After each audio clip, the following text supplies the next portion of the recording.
welcome back to NAU Jazz Festival 2021 with our final faculty guest artist masterclass.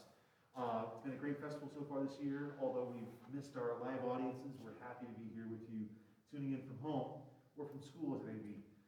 Please check out our final events this afternoon, 4 to 5 p.m. A conversation with School of Music faculty and honors faculty Blaise Carnati and Rob Wallace.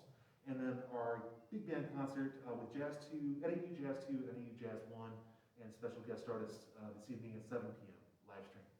I'm really happy to introduce my colleague and friend, our fabulous trombone professor, David Viney, for his masterclass, and I'm sure you're in great hands and you will enjoy this class much. Please tune in later and we'll see you soon. Thank you, Chris, and welcome everybody. I'm going to talk a little bit about the trombone today. This is always a rather bizarre experience because I'm speaking to an empty auditorium. So I hope there are lots of you out there listening to me on the internet.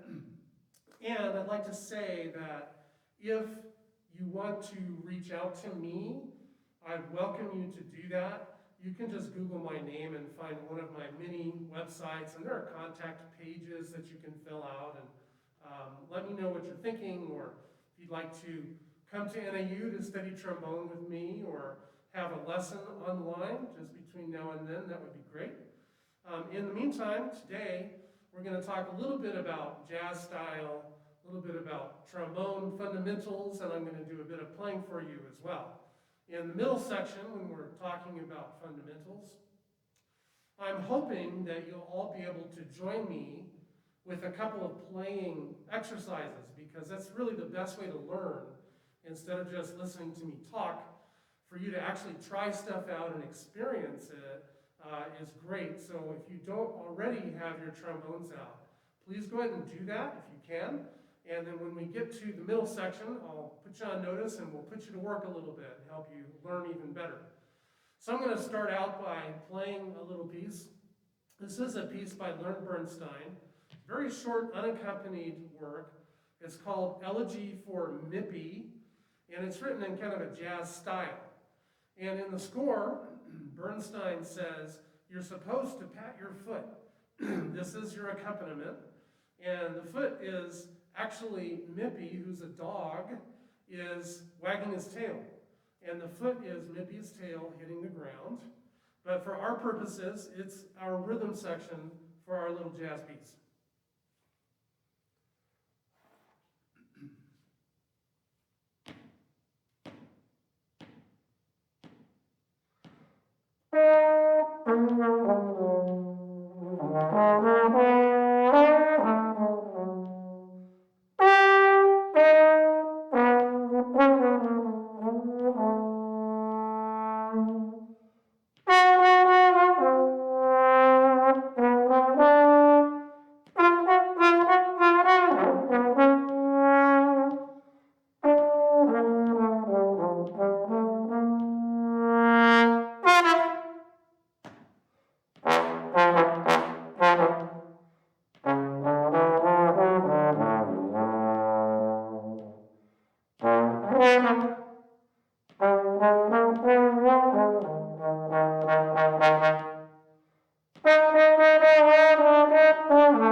So there's Elegy for Mippy, and I would like to talk a little bit about what I just did, and then we'll get to the playing part of today's session. Many of the jazz gestures that I put into this piece are not actually written down. And I wanted to make a note of a few of these because sometimes it's a little confusing about how to do them. So I'm going to play the first one that I want to talk about, which is just a scoop, which you all know how to do. But the key is don't do too much. So here's the little spot I'm talking about. Hear that little scoop for that high note. Now there's nothing written in the music.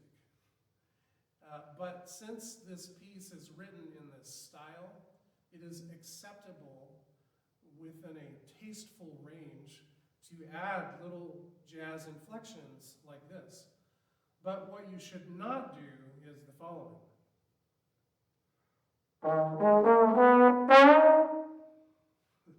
So that's just a little too much for the style and the mood that I'm trying to create.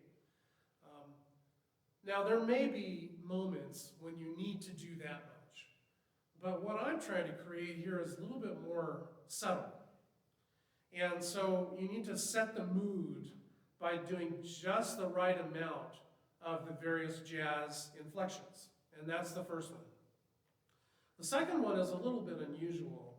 I'm suggesting here that you're going to use an alternate position in order to accommodate a jazz inflection. And here's the little lick that occurs here.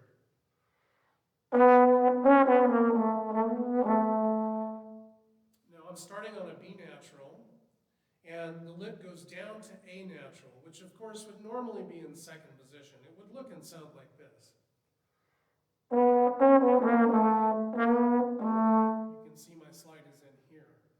But by using the alternate positions and going out, I can pick up the next note and put a little scoop in there, and it sounds much smoother than having to come back from second. So here it is the way that I like to do it.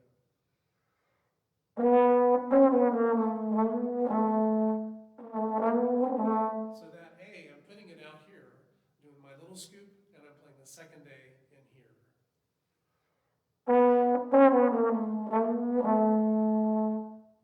Which brings up the next subject, which is vibrato. You are allowed to use both jaw vibrato and slide vibrato.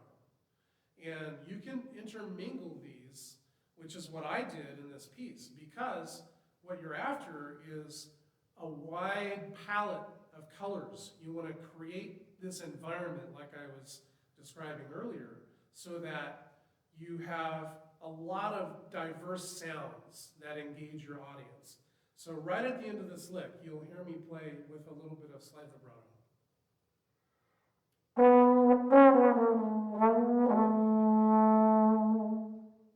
So right on the end of that note, I don't think you should apply the vibrato immediately from the beginning of the note.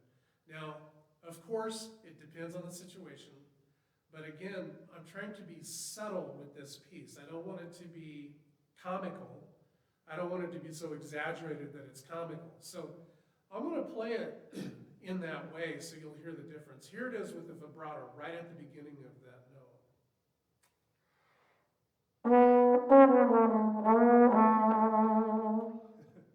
Now, if this were in a different style, that might be appropriate, but that's not the mood that I'm trying to create. So the next thing I'd like to say has to do with articulation. You have a million different choices about how the front of the note should sound, how long the note should be, how one note leads to another. There are so many things to think about. And I'm going to play this loud part for you and show you what's actually written here is just 3 accented eighth notes. And then followed by a 4th one, which leads on. And here's how I'm doing it. I'm not even articulating that last one. I'm just using a little scoop. And again, it's not written, but it contributes to the overall jazzy kind of subtle environment that I'm creating. If I were to play it exactly as written, that's not very jazzy. So again, I'm interpreting the music. I'm playing the notes a little bit longer, and the legato tongue, and I'm adding that little scoop at the end. And you heard a little jaw vibrato there as well. Okay, and then the other thing is this little piece, it's just written in what we call an A-B-A format. So you have this theme at the beginning that comes back at the end. Generally speaking, in order to create interest, do something a little bit different that second time through. And so here it is the second time. So it's a little more raucous, and I'm kind of pushing my way to the end when I do that. But the message here is think creatively, and when you do jazz inflections, careful not to overdo them, and decide what kind of atmosphere you're creating. Is it a sort of cool jazz like this? Or is it a swing feel like big band era? Is it a bop feel? Much of this might have to do with when it was written, but also what you want to bring to it. And when you get yourself into that style, don't do something that's suddenly out of the style, right? Because then you kind of ruin the mood. So decide what style you want and stick with it. So let's move on and have you guys play with me a little bit. So I wanted to say good technique does not depend upon the style of the music. Good technique is good technique, period. And so the same principles apply if you're playing classical, jazz, if you're on the marching field, brass quintet, whatever. Good technique is good technique.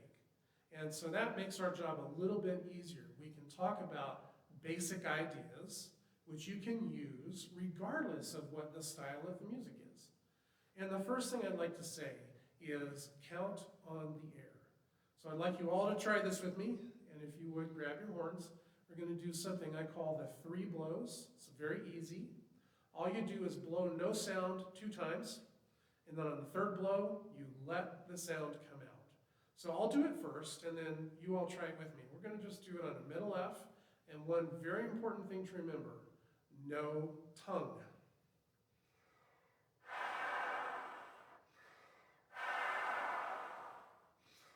So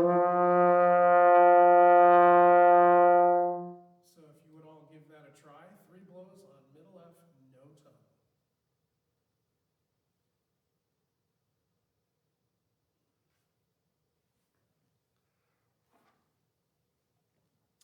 Now, if that's difficult for you, I would suggest you practice it a little bit. It's very easy, but if you're not accustomed to playing without the tongue, it's a very, very good practice skill. I'm not suggesting you perform that way. This is just for practice. And the reason is the tongue does not make sound. And what the 3 blows is a sound production exercise. So we want to take the tongue completely out of the picture and count on the air. Let the air make the sound for you. And if you can learn to do that, then later, when you add your tongue, things get a whole lot easier. Now that you have the idea of the 3 blows, we can talk about the quality of the air. The reason most young people cannot play high is they're not using their air properly. You have to change the air when you go high and when you go low. It's a very simple idea, but it's not that easy to execute. The higher the note, the faster the air. The lower the note, the slower the air. Now, if I were to use the 3 blows and demonstrate an octave up from that middle F, I'm going to think about air that's twice as fast. And I want you to reflect that speed in the blows that you're using. Now, I'll do it first, and then you all try it after me. Here's the 3 blows on F above the staff.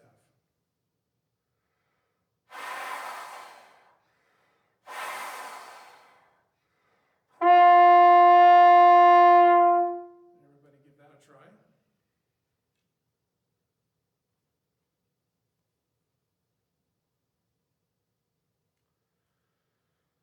Now, if we were to use the three blows and demonstrate a low note, then you'll see very slow air. And this feels much more like a sigh. I'm not pushing very hard, but I'm using a lot of slow air. So I'll do this first, and then you get to try. Here are the three blows on a low B flat.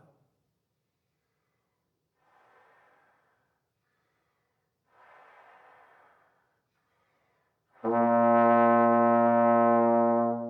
remember, no tongue. So let's try the three blows on a low B flat.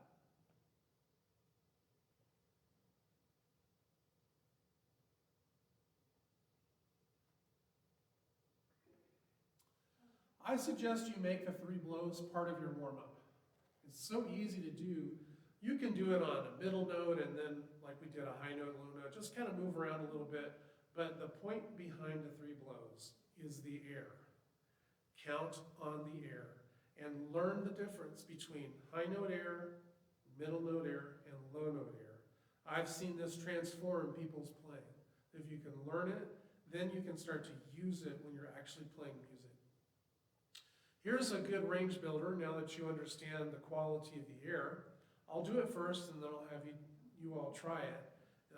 We're going to work our way up to the high range. And we're going to do glissando smear from 6 up to first position. And the reason we're doing this is that since these notes are all in the same partial, you don't have to worry too much about getting over like you're doing a lip slur. All you have to do is speed up the air to get the first position. So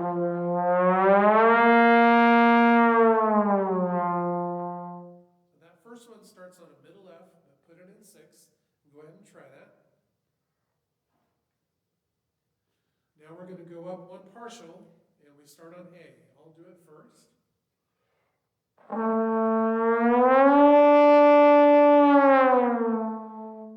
Your turn.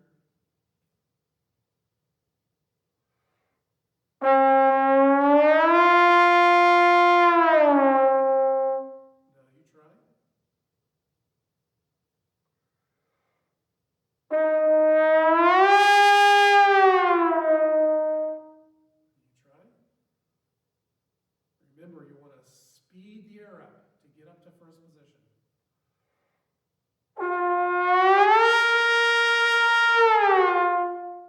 And that's your high B flat. So go ahead and give that a try. All right.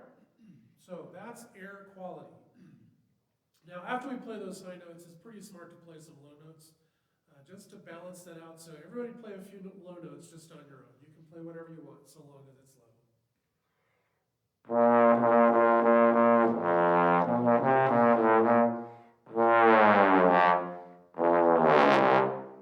All right, let's move on to the next topic. And I wanted to talk a little bit about lip slurs.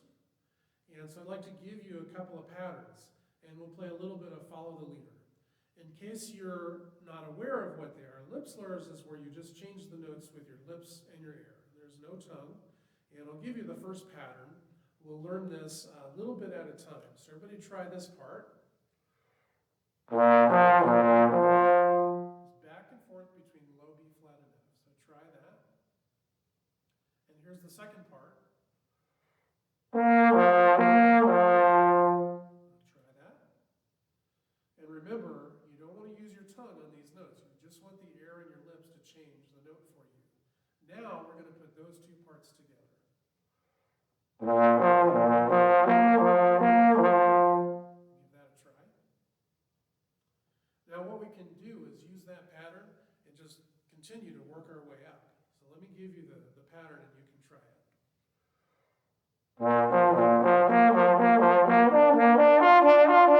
Everybody give that a try. Now we're not going to take the time to do this, but in your warm-ups, play that pattern in each slide position. So you'll do it 7 times.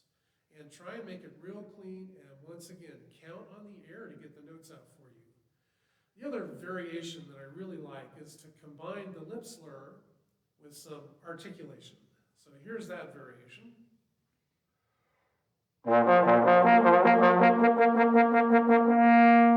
It's the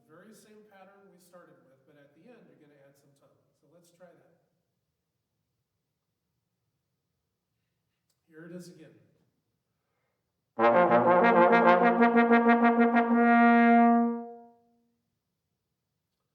right, now, you know instinctively that the lip slur is not going to come out unless you're really moving the air.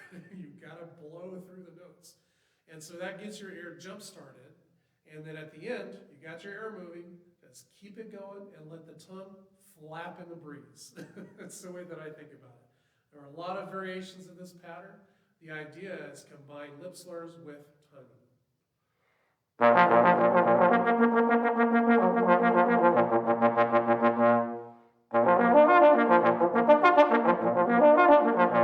Just a few ideas. You can make up your own. But I would encourage you to play some lip slurs and do some tonguing every single day. Now, the style of tonguing that I was just giving you is staccato. But we can also use the same pattern and use a da tongue, da, da, da, instead of ta, ta, ta. And that will let the notes be longer and more connected. So here's what that sounds like.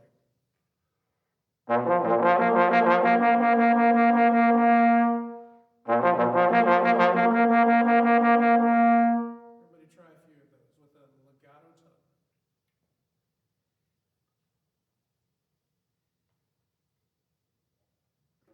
All right, let's move on. We're going to talk a little bit about slide technique. My students know, and if you've taken a lesson with me or maybe attended one of my master classes, you know that I recommend, in order to move the trombone slide, the best way to do it, trace a straight line with your fingers in your right hand. So let's try this together. Put your horn up like you're about to play, but leave the slide locked. Put the mouthpiece right on your face and use your fingers along the bottom tube to trace that straight line, back and forth. And if you do it right, the bell won't move. If you do it wrong, you'll see a lot of this, right? So you just want to accommodate the straightness of that slide so you don't disrupt your embouchure, right? Now go ahead and unlock your slide, and you're going to put your thumb where this brace meets the bottom tube on that side, and then 2 fingers on top. Your fingers should be curved like a C, and you should use your fingertips on the slide, like this. Now trace that straight line again, and this time actually move the slide. Again, no bell motion, or at least very little. And it should feel like you're just guiding the slide on its track. If you feel like you're having to work real hard, you're not doing it right. So it should be real easy like this. Okay? Now try this little pattern. This is just F and G, back and forth.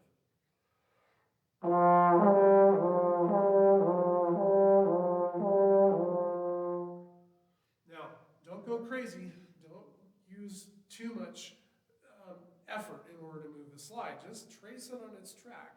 Go back and forth between F and G and watch your bell. You should not see a lot of bell motion. And if you do, then you need to think about that straight line a little bit better. Okay? All right, now, while we're doing this, I want to just mention one little thing. If you instinctively reach out with your fingers to touch the bell, you need to stop. Because that's just a bad habit that you don't need anymore. And what it does is that when you touch the bell, instinctively you'll start to turn your ears off because you're just counting on where it is with your finger. You're not truly listening. So if you are a bell toucher, you need to kick the habit. Don't touch the bell. Count on your ears and your eyeballs in order to place the slide. Most importantly, though, your ears. And generally speaking, if you're touching the bell, ironically, it's actually making you out of tune. So if you are a bell toucher, you need to stop that right now. All right? Now, one very common mistake with slide technique is that trombone players don't understand sometimes that when the notes get fast, you need to stop notching every note. And by notch, I mean stop the slide. So I'll play a little a little figure for you. I'll start it really slow, and I'll get faster and faster. And I want you to notice the slide action, because when I'm slow, there's a very clear stopping point for every note. But the faster I go, the less of that you will see.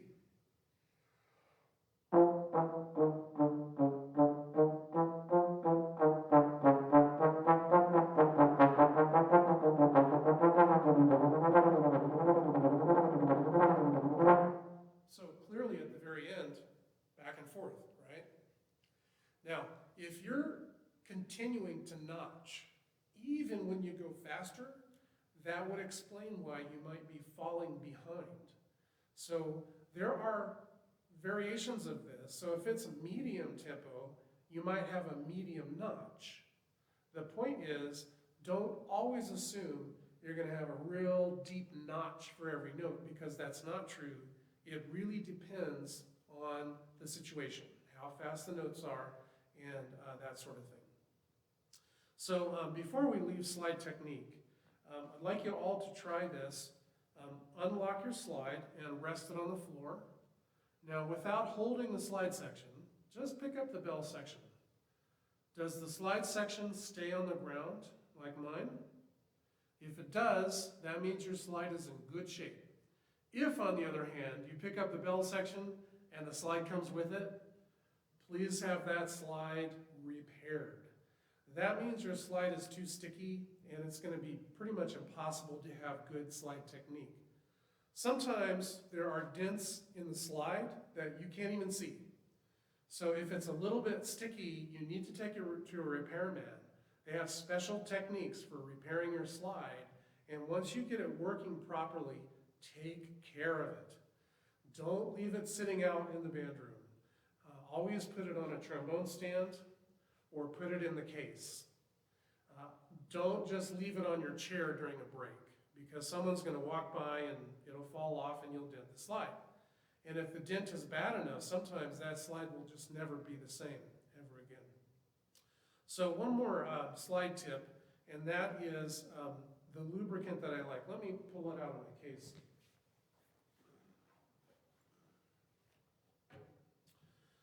You probably can't see this very well, but it comes in a purple bottle. It's made by Yamaha, and it's actually fairly inexpensive. I think this is a $7 tube, and you just drizzle a line on each side like this. And work it in there, and then you'll need to have a spray bottle that's full of water. You just give it a squirt every now and then, and that's nice and smooth. So I actually put this stuff on at least once a day, sometimes more. So if you're using something like slide oil or something like that, I would suggest upgrading to Yamaha slide lubricant. It's in a purple bottle. That's how you can remember it. Yamaha slide lubricant. It's the best stuff that I found to use, and I'd recommend it.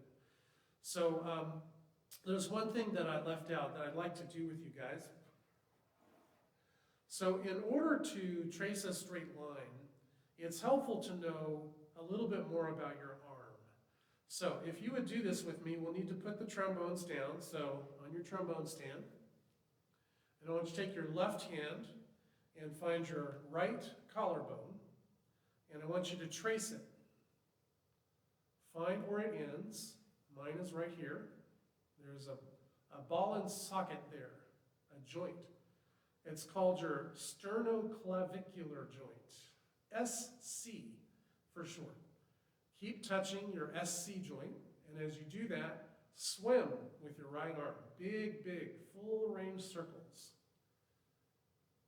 Now you should feel motion underneath your fingers. You need that to be loose and free of tension. Now I want you to transition from swimming to trombone playing. Think about air trombone. Continue to touch your joint, and you should feel some motion underneath your fingers, particularly when you get out to about fourth position. I really need it out here for those lower slide positions. It's very helpful to understand this joint.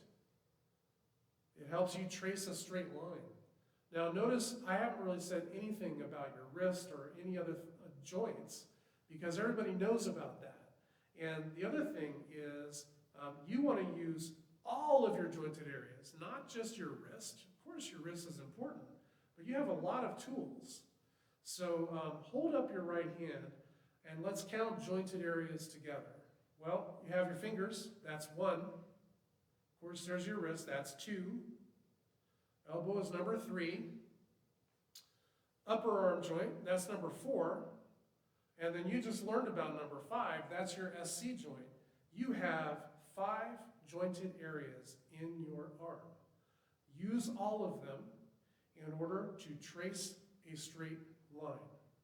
Now that's a lot different than saying something like just move with your wrist.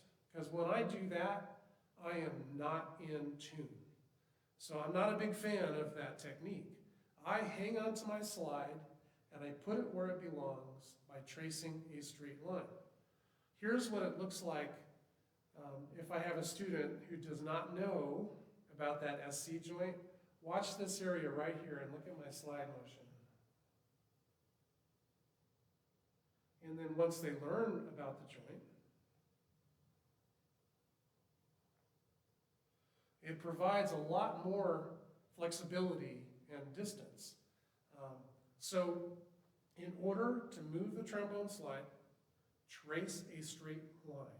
And if you just think that, and you allow your entire arm to move, don't worry about individual joints, just trace that straight line, that should provide pretty good slide technique. It's a good starting point at any rate. Okay, so normally I would ask for questions at this point, but since that's not possible, I'd like to finish up by playing you another piece of music. And this one actually has some accompaniment, a soundtrack that it comes with. It's very cool, and it's by a trombone player. His name is Michael Davis. Michael Davis is a jazz musician who also composes, obviously, and he has a really good website. It's called Hip Bone Music. So if you like this piece, you can pick it up there. And he also has some very good warm-ups and method books and things that I would recommend. As I said before, if you'd like to reach out to me, I would encourage you to do that. We can certainly email or meet via Zoom or what have you. And if you are looking for a place to study the trombone, I'd encourage you to once again reach out and perhaps audition for me or talk about your future. I'd be happy to do that. I have several websites. One in particular, if you haven't found it, is called Trombone Tools. Trombone Tools has a lot of tips, much like what you heard me talk about today. And so you can go there, and there's a contact button if you'd like to reach out in that way. So, as I said, I'll finish up by playing Mission Red for you.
you, everybody. Have fun at the rest of the Jazz Festival. Enjoy the concert.